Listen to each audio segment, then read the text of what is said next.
Hey, it's Professor Dave. Let's hit the highway. He knows a lot about all kinds of stuff. Professor Dave explains. Driving in Italy can be a hassle, and gas is expensive. But if you need to zip around the Italian countryside by car, you'll need a little bit of vocabulary to get by. Let's check out the words and phrases you'll want to know.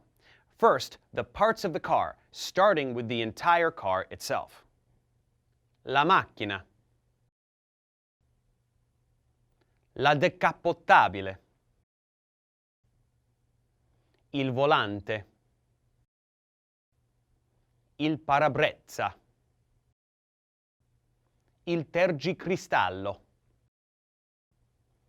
Il cruscotto. Il finestrino. La portiera. La maniglia. Il tetto. La cintura di sicurezza. La freccia. La frizione. Il pedale del freno. I fari. Il portabagagli. Il cofano.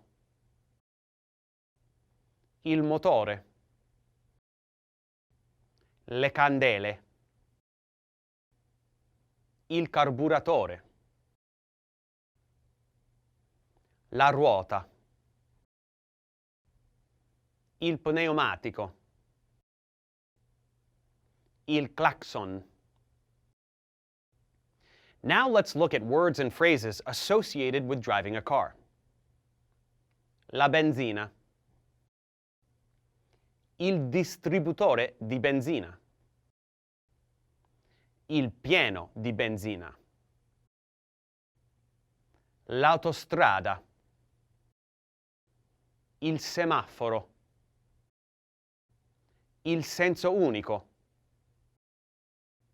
Il divieto d'accesso. Il divieto di sosta.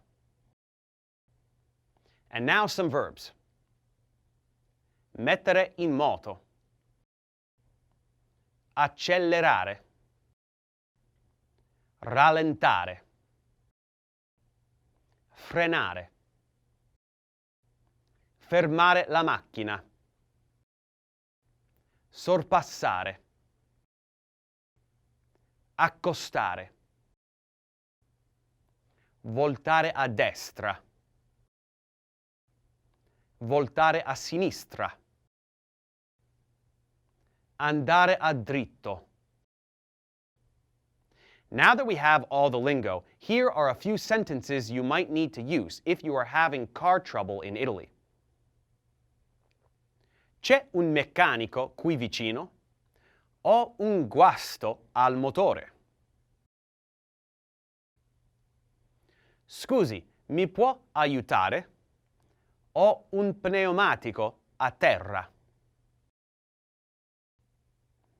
Ho bisogno di cambiare l'olio. Quanto tempo ci vuole? I fluidi sono tutti a posto? Potrebbe cambiare la spazzola del tergicristallo a sinistra? Non pulisce più.